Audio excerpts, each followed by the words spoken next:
হঠাৎ করে মৃত্যু আসাটাই নিয়ম। এখন যে বেঁচে আছি, এই দেহে প্রাণ আছে, এইটাই আশ্চর্য। অথচ আমরা মৃত্যু দেখলে আশ্চর্য হই আর বেঁচে থাকাকেই নিয়ম মনে করি। কিন্তু না, মৃত্যু আমাদের নিয়ম আর বেঁচে থাকাটাই হচ্ছে আশ্চর্য। কেননা আমি এখনো বেঁচে আছি।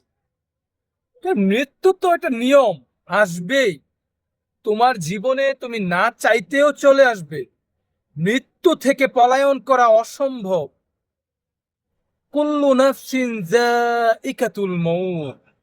মৃত্যুর স্বাদ প্রত্যেক প্রাণীকেই গ্রহণ করতে হবে, সে যত যাই করুক না কেন। পলায়ন করা অসম্ভব। তাই মৃত্যুকে বেশি বেশি স্মরণ করো ভাই। আর আমার এই ভিডিওটা যদি তোমরা দেখে ভালো লাগে, একটা শেয়ার করে চ্যানেলটাকে সাবস্ক্রাইব করে দিও, এরকম আরো নতুন নতুন ভিডিও পেতে। আসসালামু আলাইকুম, আল্লাহ হাফেজ।